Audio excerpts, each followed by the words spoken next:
సరే, అందరికీ praise lord. దేవుడి అవకాశం ఇచ్చినందుకు మీ అందరికీ వందనాలు. దేవునికి కూడా వందనాలు. మీ మీటింగ్ లో వచ్చిన ప్రతి ఒక్కరికి వందనాలు.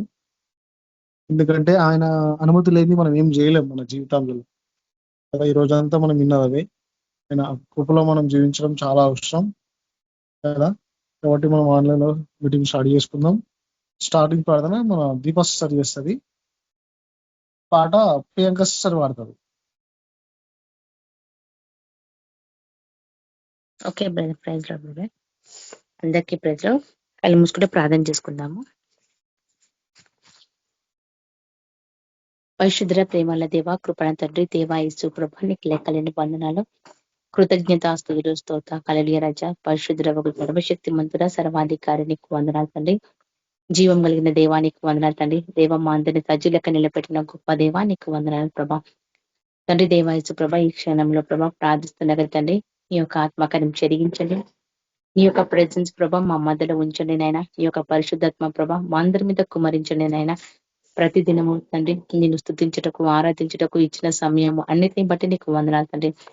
తండ్రి దేవాయచు ప్రభ, మరి ఈ దినమున ప్రభ మరి మా అందరినీ కూడా ప్రభా క్షేమంగా ఇంటికి తీసుకొచ్చిన ప్రభా, దాన్ని బట్టి నీకు వందనాలు తండ్రి. కృతజ్ఞతలైనా తండ్రి దేవాయచు ప్రభా, లోకంలో ఎక్కడ చూసినా గలిబిలి అంధకారంలో ప్రభా ఎంతో మంది పడిపోయిన వారు ఉన్నారనైనా వారినంతని యొక్క కృపలో జ్ఞాపకం తీసుకుందని వారిని ప్రభని యొక్క సన్నిధికి ప్రభా గాలమించుకున్నాకరండి. ప్రతి బిడ్డని కాపాడండి ప్రభా, రక్షించండి నైనా.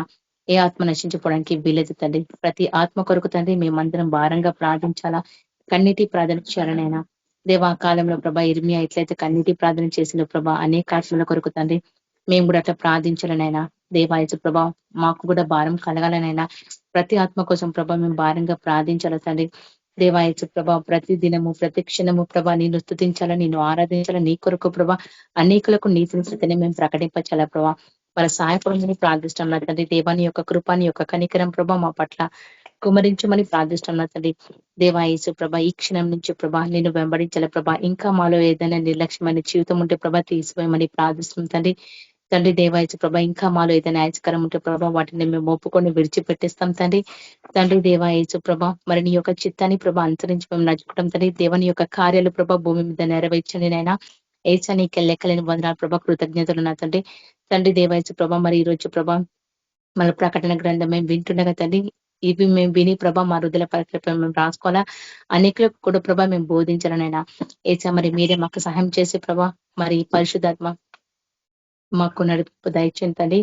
ఆది అంతం ప్రభా మీరే నడిపిస్తారని యేసుక్రీస్తు నామంలో ప్రార్థించి అడుగు పెట్టుకుంటున్నాం తండ్రి. ఆమేన్.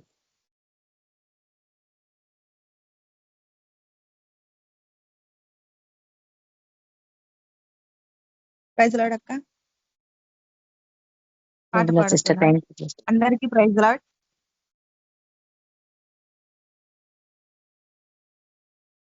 యేసయ్య నీ ప్రేమ నా సొంతము, నాలోన పలికిన స్తుతి గీతము. యేసయ్య నీ ప్రేమ నా సొంతము, నాలోన పలికిన స్తుతి గీతము. యేసయ్య నీవేగా తొలి కిరణము, నాలోన వెలిగిన రవి కిరణము. యేసయ్య నీవేగా తొలి కిరణము, నాలోన వెలిగిన రవి కిరణము. ఏనాడు ఆరని నా దీపము, నా జీవితానికి ఆధారము. ఇమ్మానుయేలుగా నీ స్నేహము, నాలోన నిత్యము ఒక సంబరం. యేసయ్య నీ ప్రేమ నా సొంతము, నాలోన పలికిన స్తుతి గీతము.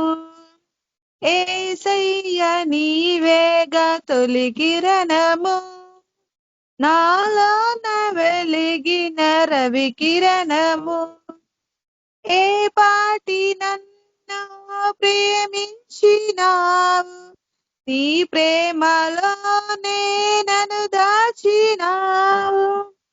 నా భారమంతా నువ్వు మోసిన కాపాడినావు, నన్నెంతగానో హెచ్చించినావు. నీ కృపలోనే నన్ను కాచినావు, నీ కనికరమే చూపించినావు. నా హృదిలోనే నీ వాక్యదానం, నా మదిలోనే నీ నామస్మరణం. నిన్నే ఆరాధించి నీ దయలోనే పూజించి, నిన్నే పూజించి నీలోనే తరించి, నిన్నే ఆరాధించి నీ దయలోనే జీవించి, నిన్నే పూజించి నీలోనే తరించి. యేసయ్యా నీ ప్రేమ నా సొంతము, నాలో నా పలికిన స్తుతి గీతము. యేసయ్యా నీవేగా తొలి కిరణము, నాలో నా వెలిగిన రవి కిరణము. ఏనాడు నన్ను విడనాడలేదు, నీ నీడలోనే నడిపించినావు. లోకాల నేలేరా రాజు నీవే, నా జీవనావకు రహదారి నీవే. నా గురి నీవే నా యేసుదేవా, చేరితి నిన్నే నా ప్రాణనాదా. పర్వత శిఖరం నీ మహిమ ద్వారం, ఉన్నతమైనది నీ దివ్య చరితం. సాటెలేరు నీకు సర్వాధికారివి నీవు, మారని దైవం నీవు, మహిమోన్నతుడవు నీవు. సాటెలేరు నీకు సర్వాధికారివి నీవు, మారని దైవం నీవు, మహిమోన్నతుడవు నీవు. యేసయ్యా నీ ప్రేమ నా సొంతము, నాలో నా పలికిన స్తుతి గీతము. యేసయ్యా నీవేగా తొలి కిరణము, నాలో నా వెలిగిన రవి కిరణము. యేసయ్యా నీ ప్రేమ నా సొంతము, నాలో నా పలికిన స్తుతి గీతము. Praise the lord. మన మధ్యలో చంద్రశేఖర్ అన్న వాక్యం అందిస్తారు. అన్న మీరు వాక్యం అందించండి. ప్రైజ్ ది లార్డ్ అన్న. ప్రార్థన చేద్దాం సార్. కళ్ళు మూసుకుంటే అందరూ. పరిశుద్ధుడవగు దేవ, సర్వోన్నతుడగు మా తండ్రి, మీకు వందనాలనైనా. ఈ ఉదయం నుంచి ఇంత మమ్మల్ని కాచి కాపాడి సురక్షితంగా ఇంటికి చేసేందుకు మీకు ఎంతో వందనాలు. అదేవిధంగా ప్రభా, మీ యొక్క మళ్ళీ ఆరాధనలో పాల్పొందే భాగ్యాన్ని, యోగ్యతను మాకు ఇచ్చినందుకు మీకు వందనాలు. మీ శరక్తంలో పాల్పొందే యోగ్యతని కూడా ఇచ్చినందుకు మీకు ఎంతో కృతజ్ఞతలు అర్పించుకుంటున్నాము. కాబట్టి నైనా మేము పరిశుద్ధంగా మీ కొరకు ప్రత్యేకింపబడిన జీవితాలు జీవించేలాగన మమ్మల్ని అందరినీ ఆశీర్వదించి నడిపించమని ప్రార్థిస్తున్నాం. ఈ సాయంత్రం సన్న ప్రభావ మీ వాక్యాన్ని ధ్యానించక మేము ఆశపడుతుండగా మీ యొక్క పరిశుద్ధాత్మ నడిపింపు మాకు దయచేయండి. వాక్యాలని సత్యాలను గ్రహించాలన్నా జాగ్రత్తగా పరిశీలించి స్వీకరించలాగన అటువంటి ప్రేరేపణ నడిపించమని ప్రార్థిస్తున్నాం. మీ వాక్యంలో జీవం ఉందినైనా, మీ వాక్యంలో తండ్రి స్వస్థత ఉంది, మీ వాక్యంలో ఆదరణ ఉందినైనా, మీ వాక్యంలో తండ్రి మంచి ఆలోచనలు ఉన్నాయి ప్రభావ. ఏ రీతిగా మా సమస్యలను పరిష్కరించుకోవాలో ఆ జ్ఞానం అందులో భద్రపరచబడింది తండ్రి.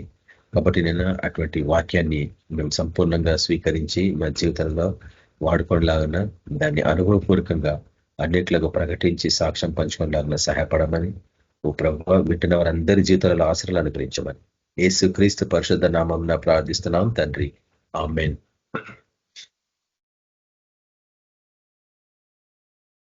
ఈరోజు 7వ తారీఖు సెప్టెంబర్ 2025 సంవత్సరం. బైబిలోనియన్ గ్రిగోరియన్ క్యాలెండర్ ప్రకారంగా మనము ప్రకటన గ్రంథము 20వ అధ్యాయం ముగింపు దశకు వస్తున్నాము.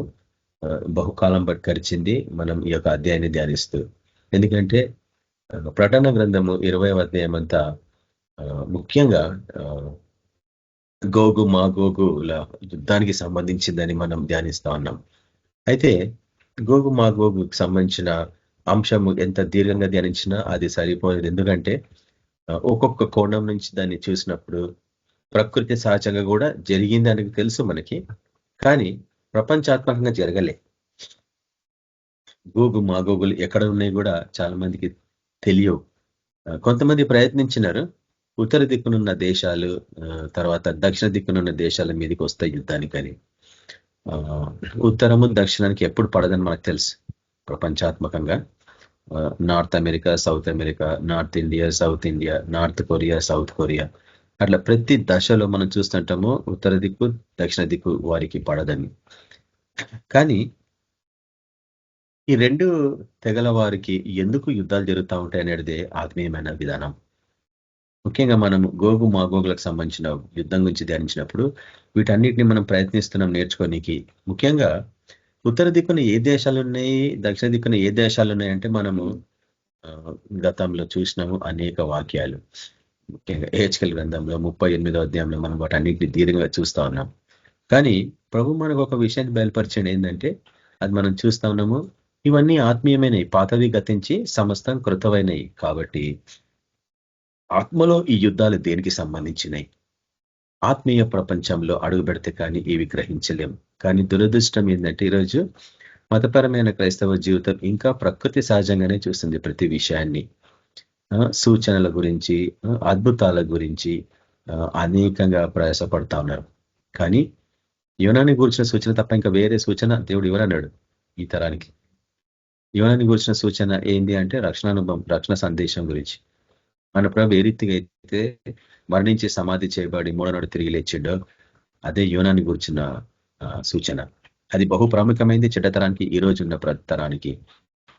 మనుషులకి రక్షణ బహు ప్రాముఖ్యమైంది. కాబట్టి యేసు ప్రభు మరణము భూస్థా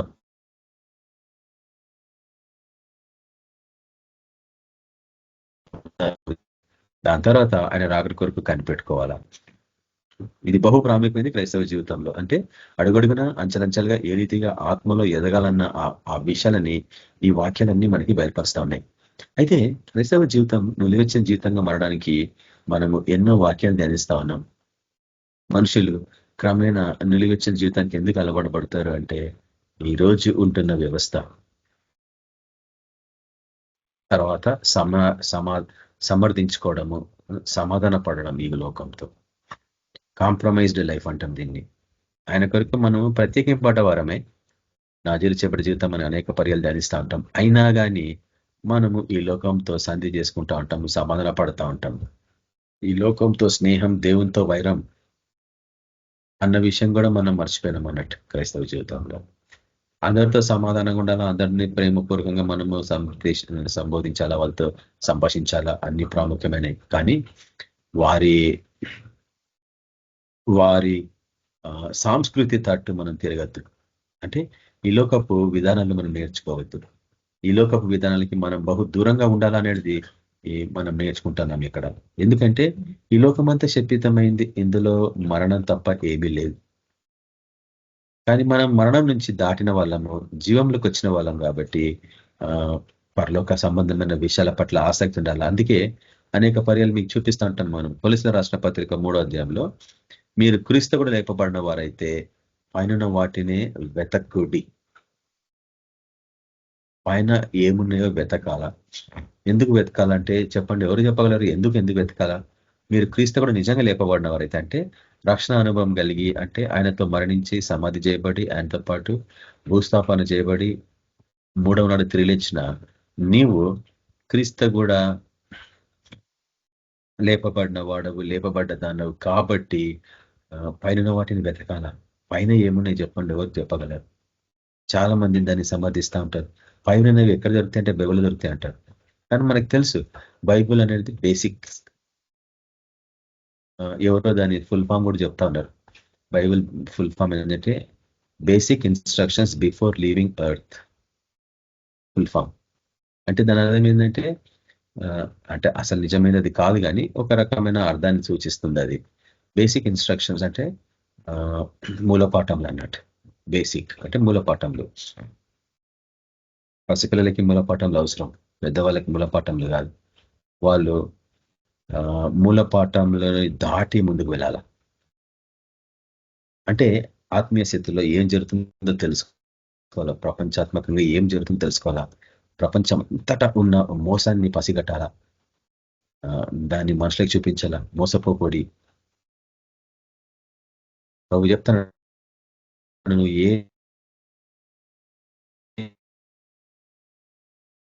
అయితే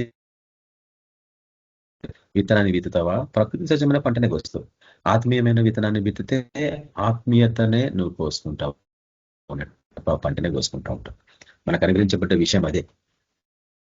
ఈ లోకస్తులు ప్రకృతి సహజంగా సంపాదించుకుంటారు. ఏమి తిందమా, ఏమి త్రాగుదమా, ఏమి ధరించుదామా, ఏ రీతిగా సమకూర్చుకోవాలా, దాని అన్ని ఆస్తులను అంతస్తులను. ఇది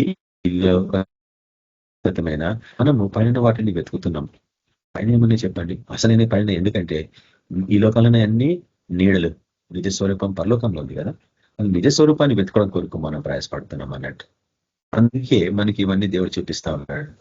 నిజ స్వరూపాన్ని వెతుకోకపోతే మటుకు వీటిని పోగొట్టుకుంటాం అన్నట్టు, నీడను వెంబడిస్తాం అన్నట్టు. అంటే ఈరోజు ప్రపంచాత్మకంగా ప్రతి ఒక్కరు నీడలనే అనుసరిస్తున్నారు, నీడల కొరకు ప్రయాసపడుతున్నారు అన్నట్టు. ఎక్కువ సమయము నీడల వెంటాడుతున్నారు. అది నీడలు మాయమైపోతాయి, ఆ సత్యాన్ని గ్రహించాలన్నట్టు. కాబట్టి ప్రకటన గ్రంథము 20వ అధ్యాయము, ప్రకటన గ్రంథము 20వ అధ్యాయాన్ని మనము ధ్యానిస్తున్నాం. ముఖ్యంగా 20వ అధ్యాయములోని చివరి భాగాన్ని, ప్రకటన గ్రంథము 20వ అధ్యాయము 7వ వచనంలోని విషయాలనే కొన్ని నెలల నుంచి మనం ధ్యానిస్తా ఉన్నాం. చూడండి, ప్రకటన గ్రంథము 20వ అధ్యాయము 7వ వచనాలు మనం ఏం చేస్తున్నామంటే, ఇవన్నీ ఉపమానంగా చెప్పబడ్డాయి. ఇవి ప్రకృతి సహజమైన కానే కావాలని కూడా నేను చూపించిన. మీరు ఇవి 1000 సంవత్సరాలు అంటే 1000 సంవత్సరాలు కాదు, వాక్యంలోనే ఇంకొక 1000 సంవత్సరాలు ఉందని కూడా నేను చూపించిన. అంటే మొత్తం 2000 సంవత్సరాలు. కాబట్టి 1000 సంవత్సరాలు గడిచిన తర్వాత ఏమైంది అనేది ఇక్కడ చెప్పబడింది. 1000 సంవత్సరములు గడిచిన తర్వాత సాతాను తనున్న తెరల నుండి వేడిపింపబడును. మీకు కనిపిస్తుంది అనుకుంటే వాక్యాలు. భూమి నలు దిశల యందుండు జనములను లెక్కకు సముద్రపు ఇసుక వలె ఉన్న గోగు మాగోగు అను వారిని మోసపరిచి వారిని యుద్ధంనకు పోగు చేటకై వాడు బయలుదేరును. వారు భూమి అందంతటా వ్యాపించి పరిశుద్ధుల శిబిరమును ప్రియమైన పట్టణమును ముట్టడి వేయగా పరలోకం నుండి అగ్ని దిగి వచ్చి వారిని దహించి వేయాలి. ముట్టడి వేయడం అన్న అంశం గురించి మనం బహుదీర్ఘంగా ధ్యానిస్తాం. మేము ఇక్కడ మనం ఏం చూస్తున్నామంటే, ఏ రీతిగా ఈ ప్రపంచాత్మకంగా జరగబోయే ఈ యుద్ధం, ఇది గోగు మాగోగు యుద్ధం అని చెప్తున్నారు ఇక్కడ. కానీ ఇది ఎక్కడి నుంచింది? భూమి నలు దిశల యందుండు జనములను. ఈ గోగు మాగోగు అను 2 మతపరమైన జీవములు, ఇవి 2 ఆత్మలు అన్న విషయం కూడా మనం చూస్తా ఉన్నాం ఇంతకుముందు రికార్డింగ్స్ లో. ఈ గోగు మాగోగు అను వారు అంటే సర్పంలు, తేళ్లు అని కూడా నేను ఒకసారి ఆ యొక్క స్ట్రాంగ్ నంబర్స్ చూపించి దాని ఇంటర్ప్రిటేషన్స్ మీకు చూపించినాను. కానీ ఇంటర్నెట్ లో ఆ రీతిగా ఉండనే ఉండవు. గోగు అంటే ఒక దేశము, మాగోగు అంటే ఇంకొక దేశం అని చూపిస్తూ ఉంటారు. రష్యా ఉక్రెయిన్ వార్లని, దాని తర్వాత జర్మనీ అని, రష్యా జర్మనీ ఇవన్నీ కలిసి ఇస్రాయల్ దేశం మీద యుద్ధానికి వస్తాయని ఇట్లా వీళ్ళు చెప్తా ఉంటారు అన్నట్టు. కానీ వాటిని మనం తృణీకరిస్తలేము. మనం ఏం చెప్తున్నామంటే, పాతవి గతించినవి, సమస్తం కృతమైన. ఎందుకంటే మనం ఉంటుంది కృత నిబంధన కాలం. కాబట్టి గోగు మాగోగులు ఇవి ఆత్మీయం అయిపోయినాయి. అందుకే స్ట్రాంగ్ నంబర్స్ చూస్తే కానీ కాన్ఫిడెన్సెస్లలో వీటి అర్థాలు మనకు తెలియవు అన్నట్టు. కాబట్టి గోగు మాగోగు అను వారిని వీళ్ళు ఏం చేస్తున్నారంటే, భూమి నలు దిశల యందుండు జనములను, అంటే ప్రపంచమ అంతటా జనములను. అయితే ఈ జనములు ఎవరు అనేది రెండవ భాగంలో ఉంది. లెక్కకు సముద్రపు ఇసుక వలె, లెక్కకు సముద్రపు ఇసుక వలె ఉన్న గోగు మాగోగు అను వారిని మోసపరిచి వారిని యుద్ధంనకు పోగు చేటకై వాడు బయలుదేరును. కాబట్టి ఇక్కడ జనము, దాని తర్వాత గోగు మాగోగు, ఇవి 3 గుంపులు. ఈ రోజుకి నేను దీన్ని క్లోజ్ చేయడానికి ప్రయత్నిస్తున్నాను.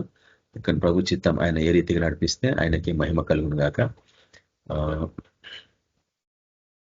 ఒక టాపిక్ అయిపోతే మనం ఇంకొక అంశం కొరకు మనం సిద్ధపడచ్చు అన్నట్టు.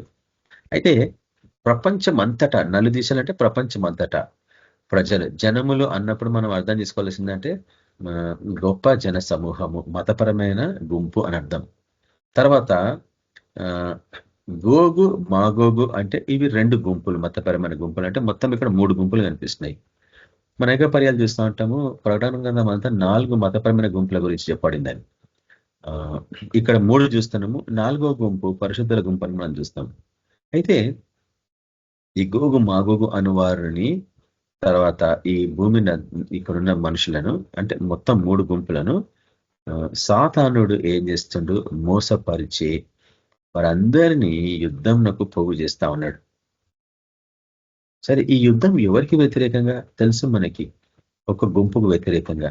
చూడండి ఇక్కడ, వారు భూమి అందంతట వ్యాపించి పరిశుద్ధుల శిబిరము, అంటే దేవుణ్ణి పరిశుద్ధులు అనేది 4వ గుంపు. ఇది పరిశుద్ధుల శిబిరమును, ప్రియమైన పట్టణమును ముట్టడి వేయగా పరలోకం నుండి అగ్ని దిగి వచ్చి వారిని దహించాను. కాబట్టి గొప్ప జన సమూహము మోసపోయింది. ఇక్కడ గోగు మాగోగు 3 గుంపులు మోసపోయినాయి. ఎవరు మోసగించారు? సైతానుడు. ఈ 3 గుంపులు మోసపోయినాయి. అయితే వీళ్ళందరినీ మోసగించినాక ఏం చేసింది? వారంతటా ఈ 3 గుంపులు భూమి అంతటా వ్యాపించినాక ఏం జరిగినాడు? పరిశుద్ధుల శిబిరమును, అంటే ఈ గోగు మాగోగులు గొప్ప జనాన్నే కాదు, మతపరమైన క్రైస్తవ జీవితం సంపూర్ణంగా ముట్టడి వేని ప్రయత్నించారు ఇక్కడ. అంటే పరలోక రాజ్యము బలవంతుని చేతిలో పట్టబడిందనేసి యేసు జ్ఞాపకం చేస్తాడు యోహాను పత్రికల్లో, యోహాను సువార్తలో. బాప్తిజం ఇచ్చి యోహాను కాలం మొదలుకొని ఈ రోజు వరకు పరలోక రాజ్యము బలవంతుని చేతిలో పట్టబడింది. కాబట్టి తను ఏమంటాడంటే, బలవంతుని చేతిలో పట్టబడింది కాబట్టి వాని చేతుల నుంచి బలవంతంగా దాన్ని లాక్కోవాలన్నాడు. అక్కడ ఉంటుంది ఆ వాక్యం, మనం ఎన్నిసార్లు చూస్తూ ఉంటాం. కాబట్టి నువ్వు బలవంతంగా, నువ్వు అంటే పరిశుద్ధ జనాంగం, పరిశుద్ధులు, బలవంతుని చేతుల నుంచి నువ్వు బలంగా వాడిని లాక్కోవాలా. అందుకే నీ శత్రువు గవిని నువ్వు స్వాధీనపరచుకోవాలన్న వాక్యం ఎందుకు జ్ఞాపకం చేయబడుతుందంటే, ఎంతో మంది ప్రజలు సాతాను చేతులలో బందీలై ఉన్నారు. వారి ఆత్మలు బంధింపబడ్డాయి. కాబట్టి నీ బాధ్యత ఏంటంటే, వాని చేతుల నుంచి బలవంతంగా నువ్వు లాక్కోవాలా. నీకు ఆ సేవ పరిచర్య అప్పగించబడింది అన్నట్టు. క్రైస్తవ జీవితం అంతా ఆత్మీయ పోరాటం అర్థం కాని స్థితిలో ఉంది ఈరోజు. ఆయననేమో సైన్యంలోకి అధిపతి అని మనకు తెలుసు మన దేవుడు. మనమంతా యుద్ధ శూరులం, యుద్ధ వీరులం. యుద్ధం చేయకుండా నువ్వు శూరునివి వీరునివి కాలేవు కదా. ఇది యుద్ధానికి సంబంధించింది క్రైస్తవ జీవితం అంతా. హల్లెలూయా పాటలు పాడుకొని కేవలం దేవుని ఆరాధించి వాక్యం తెచ్చి వెళ్ళిపోయేది కానే కాదు. అది ఓన్లీ బేసిక్స్, మూల పాఠంలు. అసలైన పాఠం ఏంటంటే యుద్ధానికి సిద్ధపడాలి, ఎందుకంటే చివరికి మిగిలేదు అదే. కాబట్టి నేను ఈ యొక్క విషయాలను మీకు ఒకదాని వెంబడి ఒకటి చూపించడానికి నేను ప్రయత్నం చేస్తున్నాను ఇక్కడ.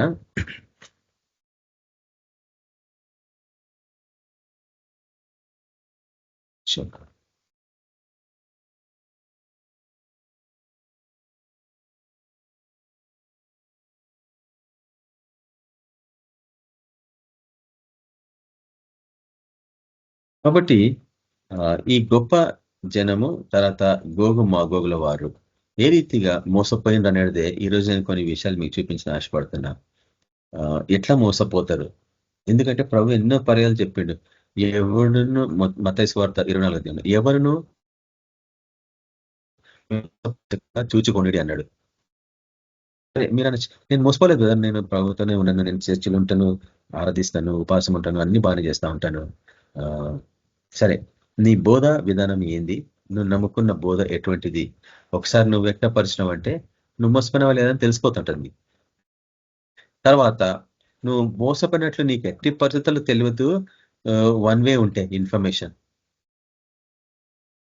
ఎవరైనా చెప్తున్నప్పుడు వాక్యము, నువ్వు స్వీకరించిన వాక్యము అది ఒక సమంజసంగా ఉందా, సమానంగా ఉందా, లేక నువ్వు విన్న వాక్యము నీకు చెప్పబడుతున్న వాక్యం వ్యతిరేకంగా ఉందా? అప్పుడు నువ్వు గ్రహించాలా, నేను ఆల్రెడీ స్వీకరించిన వాక్యము, నా హృదయంలో నాటుకున్న వాక్యం అదే సరైనది అనుకుంటున్నామా, లేక ఇతను చెప్తున్న దాంట్లో ఏమైనా అర్థం ఉందా, దానికి ఆధారాలు ఉన్నాయా? చెక్ చేసుకున్నప్పుడు ఏం తెలుస్తుందంటే తెలిసిపోతుంది నువ్వు మోసపోయినావని. కాబట్టి ఈ వాక్యాన్ని అర్థం చేసుకోవడం చాలా ప్రాముఖ్యమైంది. ఎందుకంటే మనం ఉంటున్న కాలము గోగు మాగోగుల యుద్ధ కాలం. సాతాను అన్యజనులను వాడుకుంటున్నాడు, అదే రీతిగా దేవుని బిడ్డలను కూడా వాడుకుంటున్న విషయం ఎన్నిసార్లు చూపించిన మీకు నేను. సర్పంలను తెల్లని ఎట్లా వాడుకుంటుండే వాడు, ఇంకా వాళ్ళు మోసపోయిన వాళ్ళు కాబట్టి.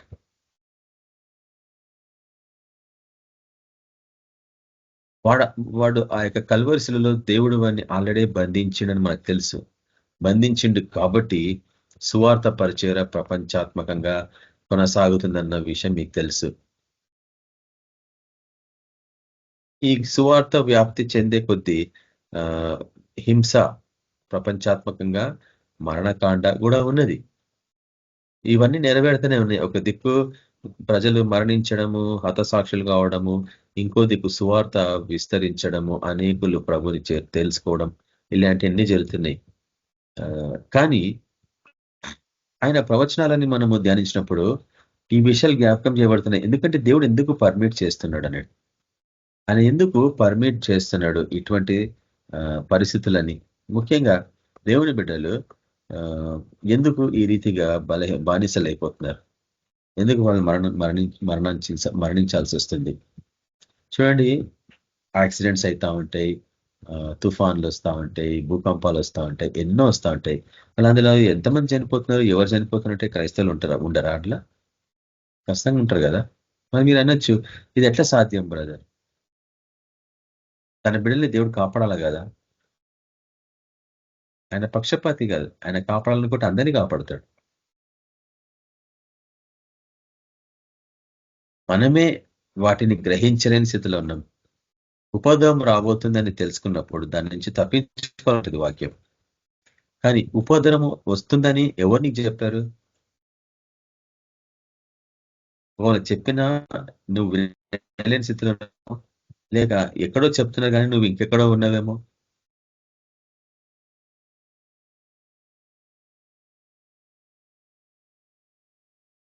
ఒకరోజు మనము ఇంకొక స్పెషల్ టాపిక్, మనుషులు ఎందుకు శ్రమల గుండా పోవాల్సి వస్తుంది అన్న విషయాన్ని మనం చూస్తూ ఉంటాం. ఎందుకు దేవుడు శ్రమలను కల్పిస్తూ ఉంటాడు అనేది.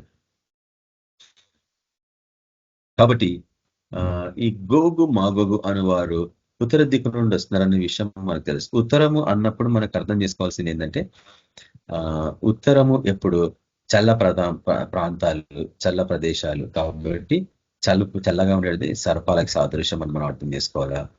దక్షిణ దిక్కు ఎప్పుడు వేడి ఉంటది కాబట్టి అవి తేళ్లకి సాదృశ్యం అని చెప్పాలి. కాబట్టి ఉత్తరం నుండి దక్షిణ దిక్కు నుండి 2 గుంపులు, సర్పంలు తేళ్లని మనం పోయిన వారం వరకు చూస్తూనే ఉన్నాము. ఒకసారి చూడండి, యెషయా గ్రంథము 14వ అధ్యాయం.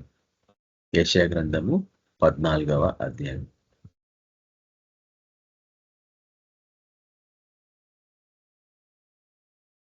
యెషయా గ్రంథము 14వ అధ్యాయము. ఇప్పుడు చూడండి,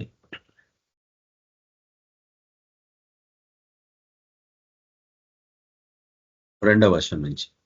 జనములు వారిని తీసుకుని వచ్చి వారి స్వదేశమున వారిని ప్రవేశించపెట్టుదురు. ఇశ్రాయేలు వంశస్థులు యెహోవా దేశంలో వారిని దాసులుగా చెరలో పెట్టిన వారిని చెరలో పెట్టి తమ్మును బాధించిన వారిని ఏలుదురు. కాబట్టి ఇక్కడ మనం ఏం చూస్తున్నామంటే రోల్ రివర్స్ అయిపోయిందన్న విషయాన్ని.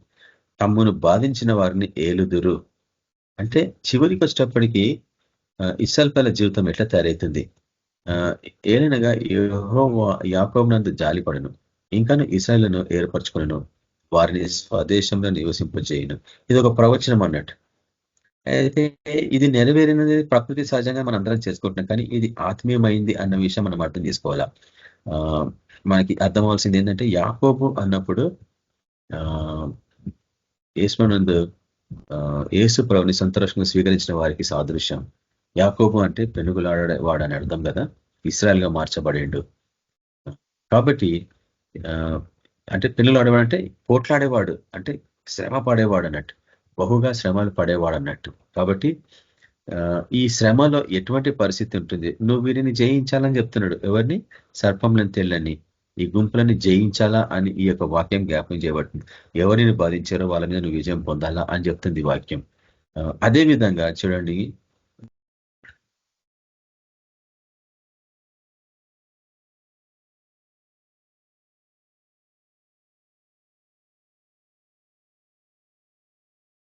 మొదటి కొరింథీయులకు రాసిన పత్రిక 10వ అధ్యాయము ఎంత ప్రాముఖ్యమైందంటే, పాతవి గతించి సమస్తం కృతమైనప్పుడు ఈ యుద్ధంలో గోగు మాగోగు యుద్ధంలో ఎవరు పట్టబడుతున్నారు, ఎవరికి విరుద్ధంగా ఈ యుద్ధం జరగబోతుంది అనేది ఇక్కడ చెప్పబడింది. ప్రకృతి సహజంగా ఒకప్పుడు ఇస్రాయేల్ ప్రజలు అనుభవించారు. ఈరోజు ప్రపంచాత్మకంగా నలు దిశల నుంచి ఉన్న గొప్ప జనము వారు శ్రమను అనుభవించాల్సి వస్తుంది. చూడండి 10వ వచనం. ఈ 10వ వచనంలో పౌలు ఒక విషయాన్ని జ్ఞాపకం చేస్తుండే. ఏంది అంటే ఇస్రాయేల్ ప్రజలు ఎట్లయితే శ్రమను గుండా పోయినరో క్రైస్తవులు కూడా అటువంటి శ్రమలే చూడబోతున్నారు. కాబట్టి నువ్వు నేర్చుకోవాల్సిన విషయం ఏంటంటే వాళ్ళకి చరిత్రలో జరిగింది, చరిత్ర తిరిగి నెరవేరుతుంది. అది నెరవేరే టైంకి నీ పరిస్థితి ఏంది, నువ్వు ఏమన్నా పాఠాలు నేర్చుకున్నావా వాళ్ళ నుంచి, ఒకవేళ నేర్చుకుంటే నువ్వు ఎట్లా ఈ శ్రమలను తప్పించుకుంటావు అనే హెచ్చరిక ఈ 10వ అధ్యాయంలో చెప్పబడింది. ఎందుకంటే గోగు మాగోగుల యుద్ధము ఆత్మీయ పోరాటం. ఇది దుష్ట ఆత్మలు, దుష్ట శక్తులు దేవుని బిడ్డల మీదకి అవి యుద్ధానికి వస్తున్నాయి. ఎందుకంటే ఎవరైతే ఈ యొక్క సత్యాన్ని గ్రహించి అనేకులకు ప్రకటిస్తూ ఉంటారో, ప్రకటించినప్పుడు వాడి రాజ్యం కూలుతూ ఉంటుంది. దుష్టుని రాజ్యం, వాడి రాజ్యం కూలే కొద్ది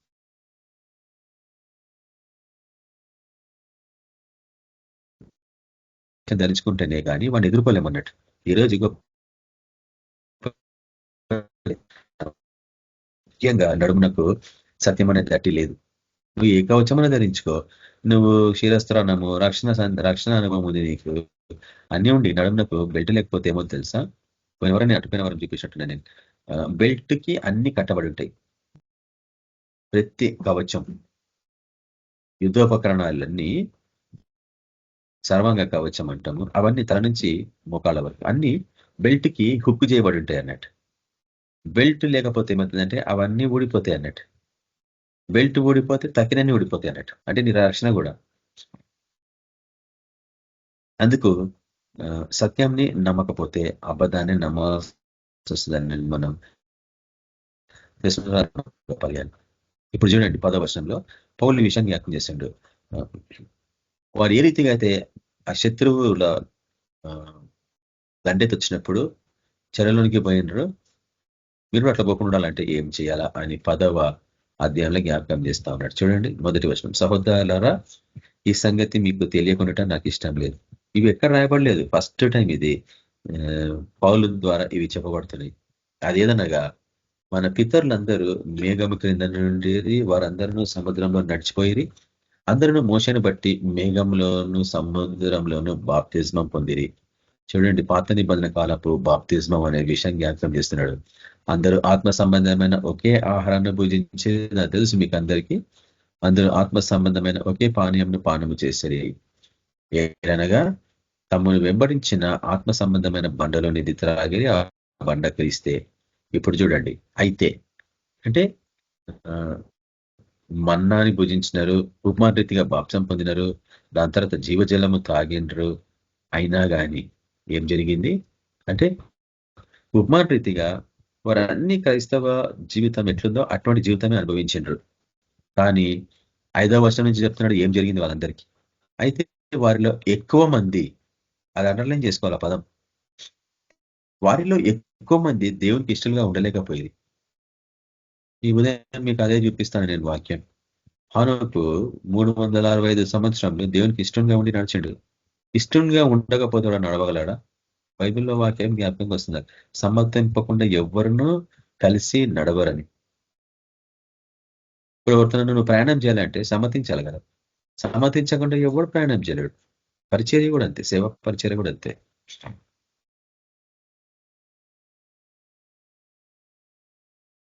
కాబట్టి వారిలో ఎక్కువ మంది దేవునికి ఇష్టలుగా ఉండలేకపోయేది కనుక ఏం జరిగింది? అరణ్యంలో సంహరించబడిరి. దేవుని పిల్లల గురించి మాట్లాడుతున్న వాక్యం ఇది. ఐగుప్తు నుంచి బయటికి తీసుకొచ్చి వాగ్దాన దేశంలోనికి నడిపిస్తున్న అరణ్య మార్గంలో జరిగిన విషయాలు ఇవన్నీ నేను ఇంతకుముందు వరకు జ్ఞాపకం చేస్తా ఉన్నాను. 1 వీక్ క్రితం వాళ్ళు అరణ్యంలో ఉన్నప్పుడు దగ్గర దగ్గర 6 లక్షల మందిని ఒక రికార్డు ఒక హిస్టరీ చెప్తుంది మనకి. ఐగుప్తు నుంచి వాళ్ళు బయటకు వచ్చినప్పుడు 6 లక్షల మంది. అయితే ఏ రోజైనా 6 లక్షల మంది వాళ్ళ బ్రేక్ఫాస్ట్ ఏంది, వాళ్ళ లంచ్ ఏంది, వాళ్ళ డిన్నర్ ఏందని ఎవరన్నా ధ్యానించిండ్రా? నేను ఎక్కడ వినలే, ఎవరు చెప్పడం కూడా వినలే. ఎట్లా వాళ్ళు 3 పూటల ఆహారం తినగలిగినారు? ఎందుకంటే ఒక కుటుంబానికి మనము ఆహారం సిద్ధపరచుకున్నట్టు ఎంతో ప్రయాసపడతా ఉంటాం కదా. వాటిని వచ్చి ఉడకబెట్టి వంటలు వండి తినిపియడం అంటే ఎంతో టైం కన్జ్యూమింగ్. కానీ వీళ్ళు 40 సంవత్సరములు 6 లక్షల మంది, ఒక దుకాణం లేదు, ఒక రియల్ ఏమంటాం వాటిని అవుట్లెట్స్ లేవు, వారికి పంటలు వేసుకుంది లేదు, ఎక్కడ రింగడ పోతూనే ఉన్నారు, ప్రయాణం చేస్తూనే ఉన్నారు, ఎక్కడ స్థిరపడి పంటలు వేసుకుంది లేదు, పంటలు కోసింది లేదు. కానీ ఎట్లా తిన్నారు వాళ్ళు? ఒక మహా అద్భుతం కదా. అటువంటి వాళ్ళు నేను ఇదే అది చేసుకుంటాను. భాగంలో ఫ్రీగా లంచ్ పెడుతున్నాడు. కానీ వాగ్దాన దేశంలోకి వచ్చినాక ఏది కూడా ఫ్రీ లేదు బ్రదర్ సిస్టర్స్. మీరు ప్రయాసపడి సంపాదించుకోవాలి మీ యొక్క ఆహారం. ఎవరి మీద ఆధారపడదు, ఎవరి మీద మనం భారంగా ఉంటుంది వాక్యం ఉంది. ఎవరి కాళ్ళ మీద వాడే ఆధారపడాలని కూడా ఉంది వాక్యం, కృత నిబంధన వాక్యాలు ఇవన్నీ. ఎవరు కూడా ఉచితంగా ఆహారం తినద్దని అపోస్తల బోధనలో ఉంది. పని చేయకుండా ఎవడు ఫ్రీగా అన్నం తినద్దు అనుంది వాక్యం. అందుకే ఎక్కడ కూడా పోయినాక నేను మొహమాట పడతా ఉంటాను తినడానికి. దానికి ప్రతిఫలం ఏదో ఒకటి ఇచ్చనే రావాలా. మన సేవ పరిచయం అటువంటిది. మనం ఎవరి దగ్గర ఫ్రీగా ఉండం, మనం తినము, ఫ్రీగా తినం. సరే, వాళ్ళు ఏదో ఆశతో సంతోషంతో మనం పెడతారు, మనం తింటాము, మనం వారి జీవితంలో ఆశీర్వచనాలు పలికి మనం వస్తూ ఉంటాం, ఏదో ఒకటి ఇవ్వాలా. అయితే అటువంటి అనుభవాలు 40 సంవత్సరంలో free lunch, free dinner, free breakfast చేసి దేవునికి ఇష్టలుగా ఉండకపోతే ఎంత బాధకరం అనిపిస్తుంది. గనుక ఆయన కోపం, ఆయన శిక్ష చూడండి. అరణ్యంలో సంహరింపబడిరి ఎక్కువ మంది. ఇప్పుడు చూడండి 6వ వచనం, వారు ఆశించిన ప్రకారము మనము, ఇప్పుడు క్రిస్టియన్స్ గురించి మాట్లాడుతుండ్రు, క్రైస్తవుల గురించి మాట్లాడుతుండ్రు. వారు ఆశించిన ప్రకారము మనము చెడ్డవాటిని ఆశింపకుండానట్లు ఈ సంగతులు మనకు దృష్టాంతములుగా ఉన్నవి. కాబట్టి ఇది హెచ్చరిక మనకి. ఎందుకు వీళ్ళు ప్రపంచాత్మకంగా మోసపోతున్నారు, ఎందుకు సంహరించబడుతున్నారు, ఎందుకు హతసాక్షులు అవుతున్నారు, ఎందుకు మన మీద అటాక్స్ జరుగుతున్నాయో ఇప్పటికైనా అర్థం చేసుకోవాలి ఈ విషయాల నుంచి. ఇది ఒక ప్రవచనం, పౌలు చెప్పిన ప్రవచనం. ఆయన ఎందుకు హెచ్చరించడం వాళ్ళని? చెడ్డవాటిని ఆశిస్తుంటాం, ఆచారబద్ధమైన జీవితం చెడ్డది, పండగల నియామక దినములు, సబ్బాతులు, విశ్రాంతి దినములు, ఇవన్నీ ఆచారబద్ధమైన విగ్రహాలు. అవి నిజ స్వరూపం క్రీస్తులో ఉంది కదా. కాబట్టి వాళ్ళు ఎట్లెట్లా శ్రమల గుండా పోయినరో క్రైస్తవులు కూడా అట్లనే పోతారు. ఈ వాక్యాన్ని ధ్యానించినప్పుడు నేను బహు జాగ్రత్తగా పడతాను ఇక మీదట. ఎందుకు ఇది నెరవేరబోతుంది. ముందుగానే హెచ్చరించిన దేవుడు కాబట్టి వాళ్ళలాగా చెడ్డ వాటిని మనం ఆశించద్దు. సమస్తాన్ని పెంటకుప్పగా ఎంచుకోవాలా. దేని మీద కూడా మనకి ఇంట్రెస్ట్ ఉంటుంది, ఆసక్తి ఉంటుంది. లోకతమైన విషయాలు ప్రతి క్షణం దేవుని వాక్యం పట్ల ఆసక్తి ఉండాలా. నీలో అగ్ని ఉండాలా. ప్రార్థన జీవితం నీకు బహు ప్రాముఖ్యమే. మినిమం 2 hours నేను చెప్తున్నా కదా, మినిమం 1 hour అన్నప్పుడు ఇప్పుడు నేను మినిమం 2 hours చెప్తున్నాను. మినిమం 2 hours నువ్వు ప్రేయర్ఫుల్ గా లేకపోతే మటుకు బహు కష్టతరమైన జీవితం ఉండబోతున్నారు. మోసం మనం అంటే త్వరలో మీరు చూడబోతున్నారు ఇవన్నీ. కాబట్టి అంత నేను అవన్నీ పెట్టి భయపడడానికి కూడా కాదు. ఎందుకంటే మనంత పరిచర్య వాటికి సంబంధించింది. రాబో శ్రమలని పసిగట్టి వాటిని తప్పించుకుంటేది మన పరిచర్య. అదే రీతిగా గొప్ప జన సమూహము అలా పట్టబడిండ్రు. అంటే వారిని వీళ్ళు చిక్కించుకున్నారు, ఈ గోగు మాగోగులు అనేవారు. కాబట్టి వారి చేతుల నుంచి విడిపించడం కొరకు మన కొరకు అనుగ్రహించబడింది పరిచర్య. కాబట్టి గోగు మాగోగు యుద్ధంలో మనమే గెలుస్తాం. ఎట్లా గెలుస్తామంటే చూడండి, ఇక్కడ ఈ విషయాలు అర్థం చేసుకున్నప్పుడే. అర్థం చేసుకోకపోతే మటుకు నువ్వు కూడా వాటికి బానిస అయిపోతావు. 7వ వచనం చూడండి. జనులు తినుటకును త్రాగుటకును కూర్చుండి ఆడుటకు లేచిరి అని వ్రాయబడినట్లు వారిలో కొందరి వలె మీరు విగ్రహారధికులై ఉండకూడి. అంటే ఆయన దృష్టిలో ఆయన ఏం చెప్తుందంటే తినడము, త్రాగడము, ఆడడము విగ్రహారాధనకి సాదృశ్యం అని చెప్తున్నాడు ఉపమాన రీతిగా. అంటే ఏమి తిందుమా ఏమి త్రాగుదామా అనేది కాదు, అవి విగ్రహారాధన జీవితం అంటాడు. కాబట్టి వారు అట్లా జీవించినట్లు మీరు విగ్రహారాధకులై ఉండకుడి. ఇది కొంచెం బాధాకరం అనిపిస్తూ ఉంటది. కొన్నిసార్లు ఆ విగ్రహాల దగ్గర పోయినప్పుడు బ్రదర్స్ కానీ సిస్టర్స్ కానీ వాళ్ళతో పాటు కోడి ఆడుతున్నప్పుడు డ్యాన్స్ చేసినప్పుడు మీరు అనుకుంటుంటారా క్రిస్టియన్స్ చేసలేరనేసి బొమ్మలకి, ఇప్పుడు పెట్టిన బొమ్మలకి? చాలా మంది అనుకుంటారు, ఎవరు తెలియదు అనుకుంటారు, కానీ దేవునికి సమస్తం తేటగా కనిపిస్తూ ఉంటుంది. విడిచిపెడతారా చెప్పండి?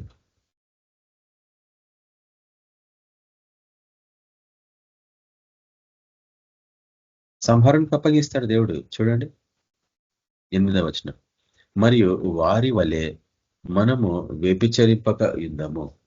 వారిలో కొందరు వ్యభిచరించి నందున ఒక దినమనే 23,000 మంది కూలిరి. కానీ ఏమని చెప్తున్నాడంటే విగ్రహారాధన వ్యభిచారంతో పోల్చబడుతుంది. బైబిల్ మోహపు చూపు వ్యభిచారంతో పోల్చబడింది కదా. అదేమో ప్రకృతి సహజంగా, విగ్రహాలను ఆరాధించడము ఆత్మీయమైన వ్యభిచారం.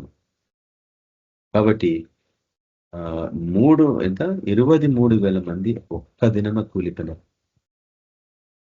ఇవి జరిగింది మీకు తెలుసు. 9వ వచనంలో మనము ప్రభువును శోధింపక యుందము. చెప్పండి, ఎవరు దీన్ని అర్థం చేసుకుంటారు? శోధించడం అంటే అహంగా ప్రవర్తించడం, గర్వంతో ప్రవర్తించడం, సేవకులని ప్రశ్నించడం. ఎట్లా? అహంతో, గర్వంతో, నాకే తెలియంది, నాకే అన్ని తెలుసు అని సేవకులని ప్రశ్నిస్తూ ఉంటారు కొంతమంది. సేవకులు కూడా కొంతమంది ఉంటారు చాలా జ్ఞానం గలవారు, దైవికమైన జ్ఞానం గలవారు. వాళ్ళు బయటికి కనిపించుకొని జ్ఞానవంతుల్లాగా, ఎందుకు అనవసరంగా వీళ్ళతోని అనేసి, ఎట్లా వాడు చెప్పినా విన్నాడు, నేను సత్యం చూపించినా స్వీకరించాడు అని బహు జాగ్రత్తగా నేను మౌనంగా ఉంటారన్నమాట. కాబట్టి ప్రభువుని శోధించడము అంటే చూడండి, ఆయన వాక్యానికి వ్యతిరేకంగా మాట్లాడడం. ఇది నిజమా అని ఎట్లా వాడు శోధించిండు అవ్వను అట్లా. ఈ వాక్యం ఎటువంటిదా, ఈ వాక్యం ఎట్లా చెప్తుందా, లేని వాక్యాలను కల్పించే వాళ్ళు వీళ్ళందరూ. కాబట్టి మనము ప్రభును శోధింపక యుందము, వారిలో కొందరు శోధించి సర్పముల వలన నశించేరి. నాకు తెలుసు ఇవన్నీ ఎక్కడ జరిగినాయో. మనం కూడా అట్లనే శోధిస్తే సర్పంల వలన నశిస్తాం. ఇవి సర్పంలు నిజమైన సర్పంలు కావు. ఒక మతపరమైన గుంపు, మనకి విరుద్ధంగా ఉన్న గుంపు అది. మన బోధకు విరుద్ధమైన గుంపు అది. ప్రపంచం అంతటా నలుదక్కుల నుంచి ఉన్నాయి అవి, తేళ్లు, సర్పంలు. ఇది ముఖ్యంగా సర్పం గురించి మాట్లాడుతున్నాడు. తర్వాత 10వ వచనం, మీరు సనగకుడి, వారిలో కొందరు సనిగి సంహారకుని చేత నశించేది. అంటే దేవుడు తన ఆశీర్వాదాన్ని ఎందుకు అందరి జీవితాలకు రిలీజ్ చేస్తలేడు? ఎందుకు అవి ఆగిపోయినాయి? అనిలు బలపడతా ఉంటే, అభివృద్ధి పొందుతా ఉంటే వీళ్ళు వ్యసన పడుతుంటారు. క్రైస్తవులు జీవగల దేవుని బిడ్డలు అయ్యుండి కూడా, కానీ వాళ్ళు తెలుసుకోవాలి ఏంటంటే చీమల దగ్గర ఎప్పుడు నేర్చుకోలేదు వాళ్ళు. అరణ్యంలో ఫ్రీగా ఫుడ్ దొరికింది 40 సంవత్సరంలో. వాగ్దాన దేశాన్ని అడుగుపెట్టినా కూడా ఫ్రీగా దొరుకుతుంది అంటే ఎట్లా దొరుకుతుంది? అక్కడ పోయి మీరు ఇప్పుడు పంటలు వేసుకోండి, నాటుకోండి, చెట్లు వాటిని పండించుకోండి, వాటి ఫలం తినండి అన్నాడు. అప్పుడు నేర్పుతున్నాడు కష్టపడమని. ఆయన ఏదో ప్రేమ దయగల దేవుడు అనే విషయం మనకు అర్థం చేసుకుంటున్నాం. ఈ యుద్ధం ఎంత భయంకరం అంటే ఎట్లా నశిస్తున్నారు సర్పంలు. గోగు మాగోగు గురించి మనం ధ్యానిస్తున్నాం. మరోసారి చూడండి, మీరు సనగకుడి, వారిలో కొందరు సనిగి సంహారకుని చేత నశించేది. సర్పములకి సంహారకులకి తేడా ఏం తెలుసా? సంహారకులు అంటే తేళ్లకి సాదృశ్యం. తేళ్లు చేతికి వీళ్ళని దేవుడు అప్పగిస్తుండే సనిగే వాళ్ళని, గొంగే వాళ్ళని. ఈ విషయాలలో జాగ్రత్తగా ఉండాలి. వాక్యం విషయంలో ఎప్పుడు సనగద్దు, సేవకుల విషయంలో కానీ, దేవుని సంబంధించిన విషయాలలో కానీ ఎప్పుడు మనం సనగద్దు కొనగద్దు. అంటే ఒక రకమైన మా వేషధారణ. మన పేరు మీద సనగుతుంటారు, మనం కలిసినప్పుడు మటుకు ఎంతో ప్రేమను ఒలిపిస్తుంటారు అన్నట్టు. ఈ డేంజరస్ గ్రూప్స్ అన్నట్టు ఈ క్రైస్తవ గుంపులు. కేర్ఫుల్గా ఉండాలి వాళ్ళతో మనం. తర్వాత ఈ దృష్టాంతాలుగా వారికి సంభవించి యుగాంతమందున మనకు బుద్ధి కలగడకై రాయబడెను. చెప్పండి, అంటే ఎందుకు మన కొరకు రాయబడింది అంటే యుగాంతమందున మనకు కూడా ఇవన్నీ నెరవేరబోతున్నాయి. అందుకు నువ్వు బహు బుద్ధి కలిగిన వాడవే ఉండాలా అని చెప్తున్నాడు. అందుకే ఆ యొక్క 12వ వర్షంలో చూస్తుంటారు చాలాసార్లు మనం ధ్యానించిన విషయాలే. తాను నిలుచున్నానని తలంచుకున్న వాడు పడుకున్నట్లు జాగ్రత్తగా చూచుకునగలము. ఎందుకు చెప్పిండు? ఖచ్చితంగా పడిపోతారని. ఖచ్చితంగా పడిపోతారు అని ముందుగానే హెచ్చరిస్తా ఉన్నాడు పౌలు. నేను నిలబడినాను, నేను గట్టిగున్నాను అనుకునే వాళ్ళు పడిపోకుండా జాగ్రత్తగా ఉండాలా. అటువంటి మోసం అన్నాడు, ప్రపంచాత్మకంగా ఉంటున్న మోసం.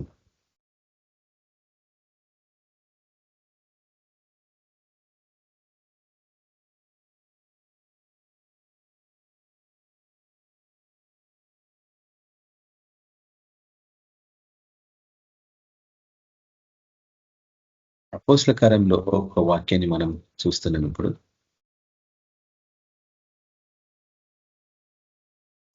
వాక్యం రైట్. అపోస్తల కార్యానికి ముందు యోబు గ్రంథంలో ఒక వాక్యాన్ని మనం చూస్తాం. చూడండి, యోబు గ్రంథము 41వ అధ్యాయం. యోబు గ్రంథము 41వ అధ్యాయం. ఇక్కడ మనం ఏం చూస్తున్నామంటే ఎందుకు దేవుని బిడ్డలు అట్లా తయారవుతున్నారు అనేది, ఎందుకు వారు అట్లా ప్రవర్తిస్తూ ఉన్నారు, నిర్లక్ష్యమైన జీవితం, ఎందుకు వారు ఈ లోకంతో సాంగత్యం చేస్తున్నారు అనేది. అయితే యోబు గ్రంథము 41వ అధ్యాయానికి వచ్చినప్పటికీ ఒక ఆశ్చర్యకరమైన వచనాలు ఇవన్నీ వాక్యాలు. మొదటి వచనం చూడండి, నీవు మకరమును గాలంతో బయటికి లాగగలవా, దాని నాలుకకు త్రాడు వేసి లాగలవా అని దేవుడు యోబుతో మాట్లాడుతున్నాడు. మకరము అంటే మనకు తెలుసు కదా, మకరం అంటే ఏంది? సముద్రం నుండి జీవి, అది అని లెవాయితన్ అంటాను. పెద్ద జీవి అది, తిమింగలం లాంటి జీవి అది. దాన్ని నువ్వు బయటికి లాగగలవా? అది కొన్ని వేల వందల బరువు ఉంటుంది, అది అంత పెద్ద జీవి అది. అయితే ఈ మకరము సైతానికి సాదృశ్యం అని కూడా మనం అర్థం చేసుకుంటాం ఈ వాక్యం చివరి దశకు వచ్చేటప్పటికీ. అయితే అక్కడ ఏం మాట్లాడుతున్నాడంటే చూడండి ఒకసారి, యోబు గ్రంథము 41వ అధ్యాయము 15వ వచనంకి వచ్చేటప్పటికీ ఈ మకరం ఏం జరిగింది అనేది ఇక్కడ 15వ వచనం.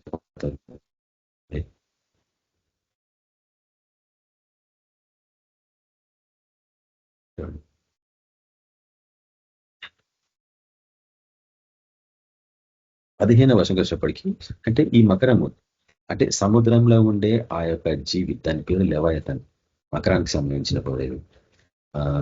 సముద్రంలో ఉండే ఆత్మీయ ఆత్మలు ఇవన్నీ, వాటికి వీడు లీడర్ అన్నట్టు. అంటే సైతానుడు ఒక్కొక్క జీవిని ఒక్కొక్క ప్రాంతంలో వాడు ఒక క్యాప్టెన్ లాగా పెట్టుకున్నాడు. అంటే ఆ యొక్క ఆకాశ సమూహాలు మనం ధ్యానించినప్పుడు రాష్ట్రపత్రిక 6వ అధ్యాయంలో ప్రధానులు, ప్రస్తుత అంధకారపు సంబంధులు, అవి లోకనాథులు, చీకటి శక్తులు, ఇవన్నీ 4 రకాల గుంపులని నేను మీకు చూపిస్తాను అనేక పర్యాలు.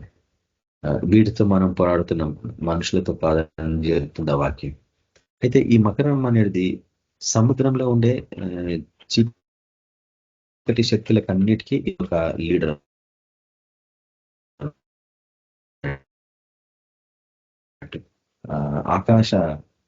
ఆకాశంలో ఎగిరి దురాత్మలకు అన్నిటికీ లీడరు ఆ యొక్క ఘట సర్పం అన్నట్టు. ఘట సర్పానికి రెక్కలు ఉంటాయి, గుర్తుంటాయి. వాడు అట్లా తయారు చేసి పెట్టుకుంటే సైతానుడు వాని అనుచరులని, వాడి ప్రధానులని. వాటికి వ్యతిరేకంగా నువ్వు యుద్ధం చేయాలంటే దేవుడు నీకు ఒక పిలుపు అనుగ్రహించింటాడు. అది నువ్వు ఆత్మలో తెలుసుకోవాలి, ఎవరు చెప్పేది కాదు. అది నువ్వు ఆత్మలో తెలుసుకోవాలి. దేవుడు నిన్ను మకారంతో పోరాడమంటున్నాడా, భూ జంతువులలో ప్రీతి గలదంతో పోరాడమంటుండా, లేక ఆ యొక్క ఆకాశంలో ఎగిరే ఘట సర్పంతో పోరాడమంటుండా? నీ పరిచర్య ఎటువంటిదో తెలుసుకోవాలి. ఎందుకంటే ఆ 3 ప్రపంచాలలో వాడు దేవుని బిడ్డల ఆత్మలని బంధించి పెట్టిండు. నువ్వు వాటిని యుద్ధం చేసి వాటిని విడిపించకపోతే ఆ ఆత్మలు నశించిపోతా ఉంటాయి, రోగగ్రస్తులైపోయి మరణించిపోతా ఉంటారు. దేవుని ప్రణాళికలు వారి జీవితాలు నెరవేరవు, దేవుని సంకల్పంలో వారి జీవితాలు నెరవేరకుండా వాడు విఫలం చేస్తూ ఉంటాడు. కాబట్టి నీ బాధ్యత ఈ సత్యాన్ని గ్రహించాలి. ఎందుకంటే ఈ బోధ లేదు చర్చిలో, నాకు తెలుసు.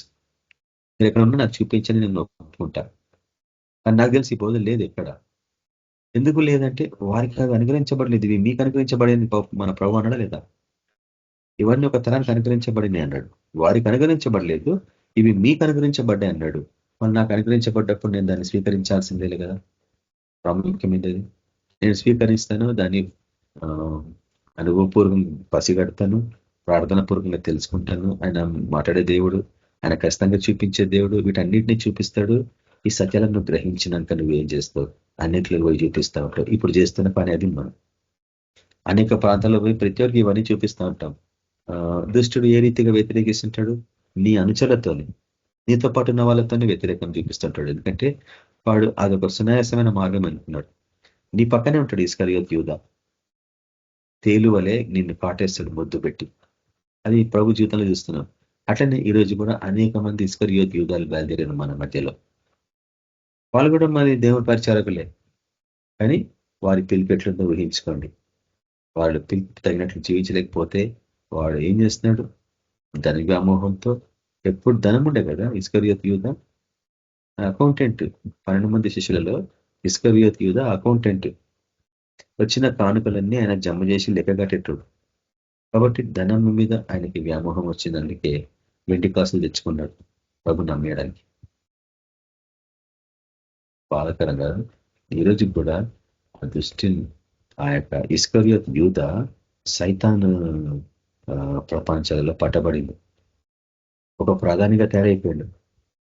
మన ప్రభు పక్షంగా ప్రధానిగా కావాల్సిన వాడు సైతాను పక్షంగా ప్రధానిగా అయ్యాడు. అయి ఈ రోజు కూడా అతని ఆత్మ దేవునికి విరుద్ధంగా, దేవుని బిడ్డలకు విరుద్ధంగా పనిచేస్తున్నాడు. చూడండి, కొట్టివేయబడింది కదా ప్రణాళికల నుంచి. కానీ యేసు ప్రభు ఎంతగా ప్రేమించిండు ఇస్కరియోతు యూదాని తెలిసిండు కూడా ప్రాధాన్యత ఇచ్చిండు, అకౌంటెంట్ లాగా పెట్టిండు, డబ్బు ఇచ్చిండు చేతికి. కనీసము మార్పు చెందుతారండి, ఆయన మారలేదు. కాబట్టి యూదా సైకిల్, జోడా సైకిల్ అని ఒక వాక్యం చెప్పేసి చాలా సంవత్సరాల క్రితం. ఈ సైకిల్ తిరిగి నెరవేరుతూ ఉంటుంది. అనేకులు ఒకరినొకరు అప్పగించుకుంటారని చెప్పిండు యేసు ప్రభు ఆ దినంన.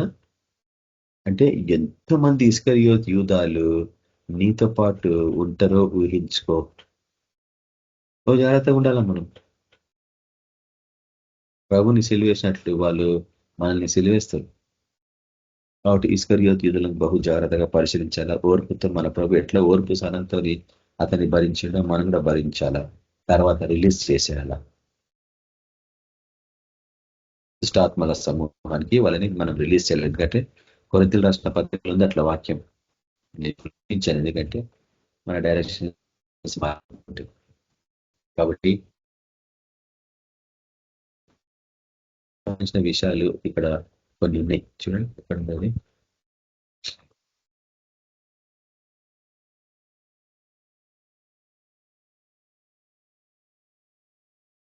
ఇక్కడ చూడండి,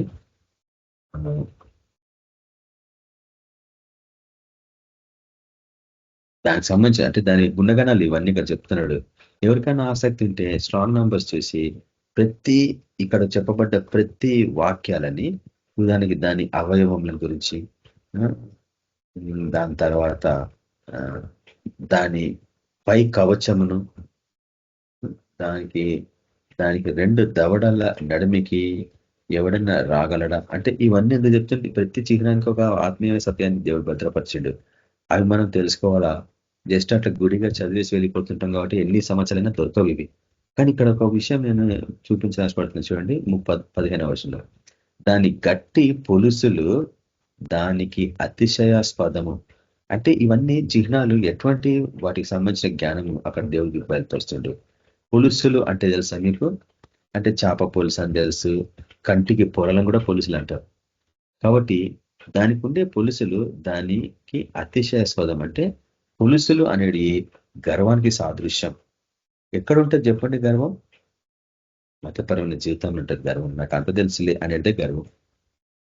నాకు ఎవరు చెప్పనవసరం లేదులే అనే గర్వం. ఎవరైనా నిన్ను హెచ్చరిస్తే దాన్ని స్వీకరించాల్సింది పోయి, ఎవరైనా నిన్ను ఖండిస్తే దాన్ని విని నీ జీవితాన్ని మార్చుకోవాల్సింది పోయి, నువ్వు తిరిగి ఖండిస్తే, నువ్వు తిరిగి వ్యతిరేకిస్తే నీకు ఇంకా పొలుసులు ఉన్నట్టు నీ కండ్లకి.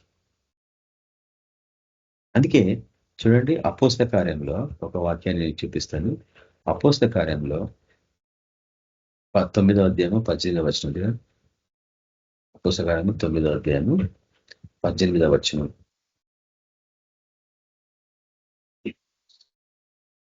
ఇక్కడ మనం ఏం చూస్తున్నామంటే పౌలుగా మార్చబడిన సౌలు గురించి.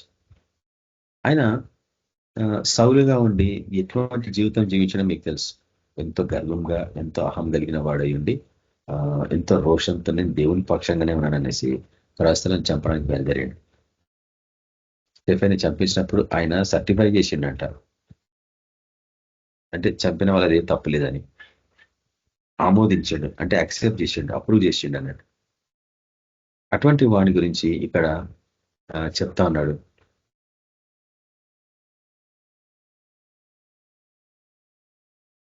ఏమని చెప్తున్నా చూడండి, ఏం జరిగిందని చెప్తున్నాడు. ఎంతో గర్వంగా, ఎంతో అహంతో ఉన్న ఈ యొక్క పౌలుకి ఏం జరిగింది?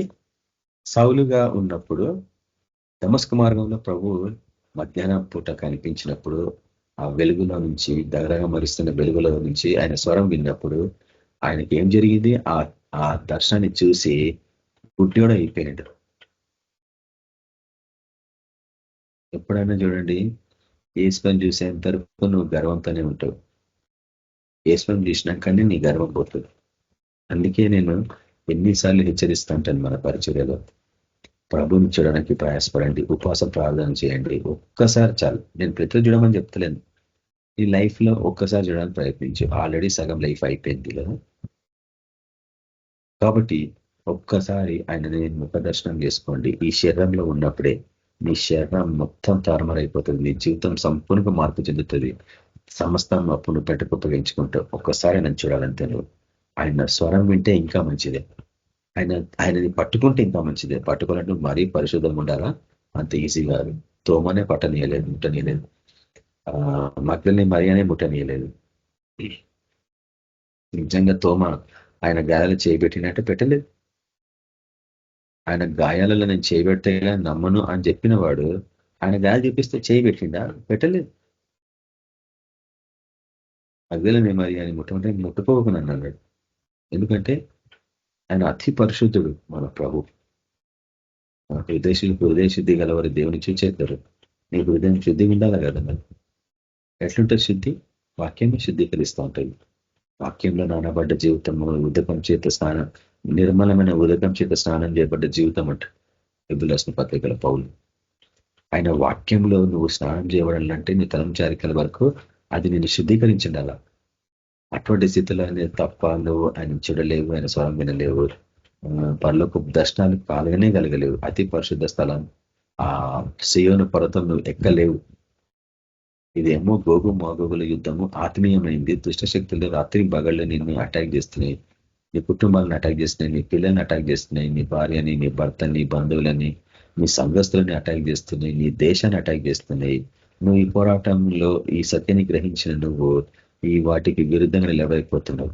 నువ్వు ఒక్కసారి భాషలలో గంభీరంగా అరిచి ప్రార్థన చేస్తే వాటి రాజ్యాలు టకటక కూలిపోతా ఉంటాయి. ఆ శబ్దాలకి మనకు తెలుసు, పరలోకంలో ఆరాధన చేస్తుంటే గడపకంలో అదురుతాయి. అదే నువ్వు నీ గర్జించి సింహం వలి అనేసి మనం అంటాం కానీ దాన్ని సైతానికి పోలుస్తూ ఉంటాం. కానీ మన ప్రభు కూడా అట్లనే ఉంటుంది. ఆయన స్వరం బూరల్లా ఉంటే ఆయన స్వరం, సింహం అరిస్తే కూడా బూర అరిచినట్లే ఉంటుంది. గంభీరమైన బూరలతో నువ్వు అరిచినప్పుడు ఎరుక కూడా ఎట్లా కూలినాయి లాస్ట్ డే. సైతాన్ రాజ్యం కూడా అట్లా గజగజ వలికి మొత్తం షేక్ అయిపోతాయి మన అరుపులకి. అటువంటి ప్రార్థన లేడు నేను చెప్పండి ఈరోజు.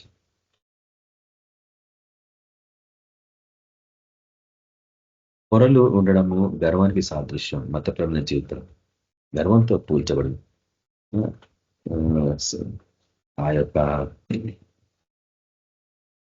సింహాసనం మీద కూర్చుండే జీవితం వీళ్ళది. ఏ రీతిగా అయితే ఏషావు గోత్రికులు ఆ యొక్క ఉన్నతమైన పర్వతాల మీద కూడా వాళ్ళ జీవితాలు కట్టుకున్నారో, వాళ్ళ ఇల్లు కట్టుకున్నారో, అట్లా మతపరమైన జీవితం కూడా ఆడంబరంగా సుఖవంతంగా జీవించిన జీవితాలు అన్నట్టు. అటువంటి జీవితాలు జీవించే వారిలో బహుగా గర్వం ఉంటుంది అన్నట్టు. ధనం ఎక్కువ ఉంటుంది వాళ్ళకి. ఆస్తి అంతస్తులు ఎక్కువ ఉంటాయి కాబట్టి వాళ్ళకి గర్వం ఉంటుంది అన్నట్టు. తక్కిన వాళ్ళని చిన్న చూపు చూస్తూ ఉంటారు అన్నట్టు. వాటిని మనం పొరలు అంటాం. ఇక్కడ చూడండి, పౌలుకి ఆ పొరలు ఉన్నాయి. అయితే అది మొత్తం ఎట్లా చేసి పడేసింది? ఆ పొరలు కళ్ళు కనిపించకుండా మొత్తం మూయబడ్డాయి. దాని తర్వాత ఏం జరిగింది చూడండి, ఆయన ప్రార్థించినప్పుడు ఏం జరిగిందనేసి పౌలు జ్ఞాపకం చేస్తుంది అక్కడ. 18వ వర్షం చూడండి, అపోస్తల కార్యము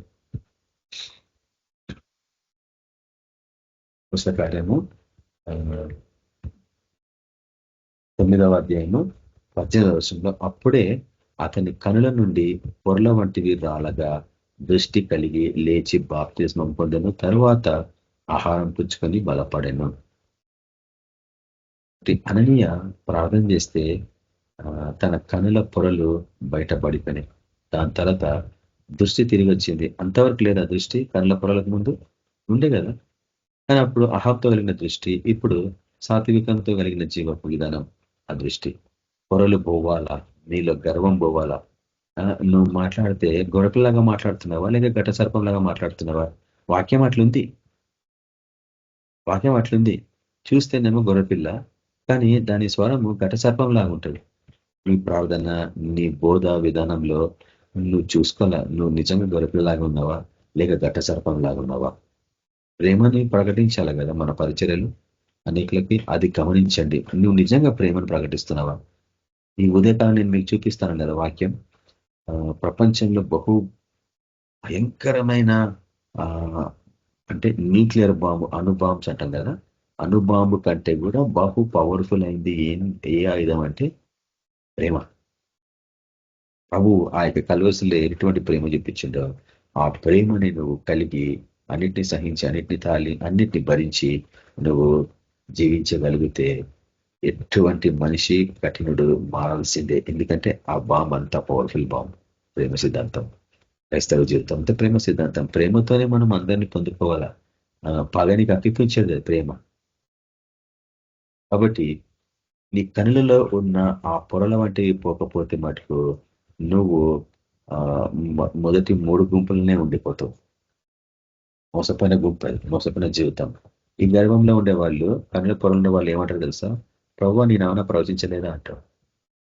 అక్రమం చేయవాళ్ళ మీరు ఎవరో నాకు తెలియదు పోండి అంటాడు. నేను బాప్సం పొందిందని అంటావు. లేదు నువ్వు నాకు తెలియదు అంటావు. నేను రోగులను స్వస్థపరిచిన, నువ్వు ఎవరో నాకు తెలియదు. దయ్యాలను వెలగొట్టిన, నువ్వు ఎవరో నాకు తెలియదు.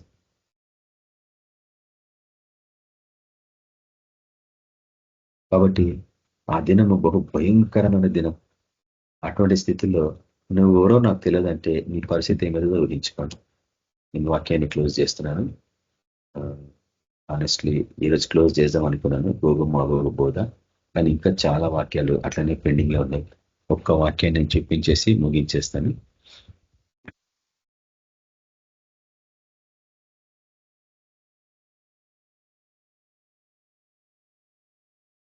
మత్తయి సువార్తలో ఒక వాక్యం చూపిస్తే మనం క్లోజ్ చేసుకోవచ్చు.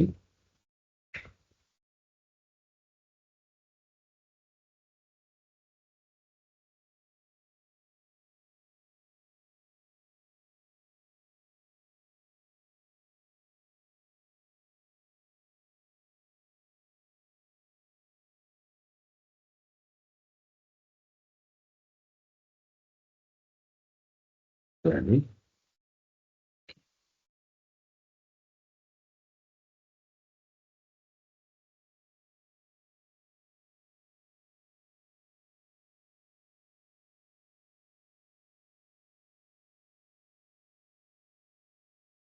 మత్తయి సువార్త 13వ అధ్యాయం.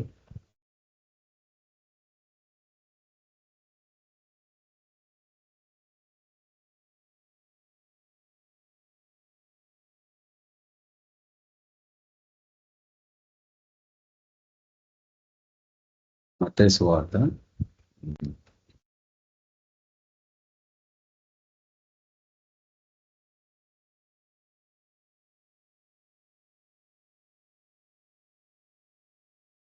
13వ అధ్యాయము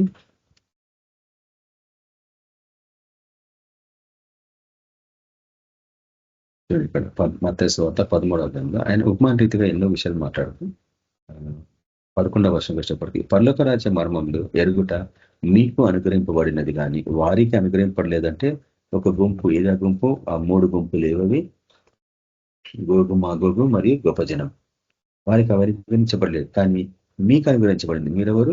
పరిశుద్ధ సమూహం, పరిశుద్ధులు మీకు అవి అనుగ్రహించబడ్డాయి. తర్వాత కలిగిన వానికే ఇయ్యబడును. అంటే ఎవరైతే ఈ యొక్క పరలోక రాజ్యానికి సంబంధించిన మర్మాలను కలిగి ఉన్నారో వాళ్ళకి మరి అనేకమైన ఇవ్వబడతాయంట. కానీ వారికి సమృద్ధి కలుగునట. అంటే ఎన్నో విషయాలు నువ్వు ఎప్పుడు కనివిని ఎరగని విషయాలన్నీ దేవునికి బయలుపరుస్తున్నట్ట. లేదంటే 20-30 సంవత్సరాల క్రితం నీ సేవ పరిచర్య బోధ ఎట్లుందో ఈ రోజు కూడా అట్లనే ఉంటుంది బోధ. అయితే లేని వానికి కలిగినది వాని యొద్ద నుండి తీసివేయబడును. వీడి చివరికి వచ్చేటప్పటికి వీడు చెప్పే వాక్యాలన్నీ సేమ్ గ్రామ్ఫోన్ రికార్డ్ వాక్యాలు లాగానే ఉంటాయి. ఏం లేదు కదా, అన్ని పోయినాయి. ఏ మర్మాలు వాళ్ళకి బయలుపరచబడవు. మెషిన్ అన్నట్టు రోబోట్స్ లాగా ఉంటాయి అన్నట్టు వాళ్ళ జీవితాలు. మరియు వారు చూచుచుండి చూడరు, ఎంత చూపించినా వాళ్ళు చూడరంట. ఎన్నో విషయాలు మనం చూపిస్తాం కదా, అయినా వాళ్ళు చూడరంట. వినుచుండియు వినకయు గ్రహింపకయు ఉన్నారు. ఎందు నిమిత్తము నేను ఉపమాన రీతిగా వారికి బోధించుచున్నాను. ఈ ప్రజలు కన్నులారా చూచి చెవులారా విని హృదయంతో గ్రహించి మనసు త్రిప్పుకొని నా వలన స్వస్థత పొందకున్నట్లు వారి హృదయం ఎట్లుందంట? ప్రొబ్బినది. వారి చెవులు వినుటకు మందములైనవి. వారు తమ కన్నులు మూసుకొని ఉన్నారు. ఇప్పుడు చెప్పండి, నువ్వు ఎంత ప్రయాసపడతావు వీళ్ళ గురించి? బ్రదర్ వాళ్ళకి చెప్పి వేస్ట్ బ్రదర్, వాళ్ళు వినరు బ్రదర్, వేస్ట్ బ్రదర్, మన సమయం అంతా వేస్ట్ అక్కడ పోయి బ్రదర్. ఈ 2008 సంవత్సరాల నుంచి చేస్తున్న పనే ఇది. మనం వాళ్ళు విననా వినకపోయినా, తృణీకరించినా తృణీకరించకపోయినా, వారి హృదయాలు క్రొవ్వినాయి, చెవులు మందగినాయి, గుడ్డి వాళ్ళు అయినారు. అయినా కానీ ప్రభు వాళ్ళని విడిచిపెట్టిండా? విడిచిపెట్టలేదు. మళ్ళీ నువ్వెందుకు విడిచిపెడతావు? నువ్వెందుకు ద్వేషిస్తావు? నువ్వెందుకు అతిశయపడతావు? అతిశయపడద్దు. మన ప్రయాసం, మన ప్రయత్నం మనం చేయాలా. పరిశుధాత్మ నడిపి మనకి ఇచ్చిండు. మీకు అనుగ్రహించబడ్డాయి అన్నాడు ఇవన్నీ సత్యాలు. నువ్వు మటుకు తరబేదు పొందాలా. తరబేదు పొంది ఒక సైనికుడిలాగా డిసిప్లిన్ చాలా ఇంపార్టెంట్ నీ లైఫ్ లో. చెప్పిన మాటలు విన్నవాడే అభివృద్ధి పొందుతాడు. చెప్పిన మాటలు వినకుండా ఉంటే మటుకు శ్రమల గుండా పోవాల్సి వస్తుంది. అది విధానం, ప్రభు విధానం. కాబట్టి ఈ గోగు మాగోగుల యుద్ధంలో నువ్వు ఎట్లా పోరాడాలా అనేది మనం నేర్చుకుంటున్నాం. అది నెక్స్ట్ వీక్ తో మనం దాన్ని క్లోజ్ చేసుకుంటాం. అటువంటి కృపలో ప్రభు మనల్ని అందరినీ నడిపించాలనేసి మనము ప్రార్థిస్తాం. కళ్ళు మూసుకుంటే అందరూ. పరిశుద్ధుల వగు తండ్రి, మీకు వందనాలైనా గొప్ప దేవ, మీకే కృతజ్ఞతలు అర్పించుకుంటున్నాం తండ్రి. మీకే సమస్త ఘనత మహిమ ప్రభావాలు చెల్లించుకొనిచున్నాం నైనా. ప్రభు ఈ ఆరాధనలో పాల్గొన్న వారందరి గురించి మేము ప్రార్థిస్తున్నాం. వారిని ఆశ్రయించండి, సత్యాలు గ్రహించి ఓ ప్రభావ వాటిని వారి జీవితాలలో అవలంబించుకోవాలా, అనుభవపూర్వకంగా ప్రకటించాలా. అటువంటి పరిచర్యకి అందరినీ సిద్ధపరచి నడిపించమని యేసు క్రీస్తు పరిశుద్ధ నామమున ప్రార్థించుతున్నాం తండ్రి, ఆమేన్. మన ప్రభువైన యేసు క్రీస్తు యొక్క కృప, సమాధానం. ఆమేన్. అందరికీ ప్రైజ్ లార్డ్. Good night. ఆమేన్. ప్రైజ్ లార్డ్ అన్న. ఆమేన్. Praise Lord praise sister Lord brothers, అన్న. అందరూ ప్రైజ్ లార్డ్. Praise Lord. అందరికీ ప్రైజ్ అందరికీ లార్డ్. Praise Lord. అందరికీ ప్రైజ్ ప్రైజ్ లార్డ్. లార్డ్. అందరికీ praise praise. Praise Lord brother. Praise Lord అందరికీ. Praise lord.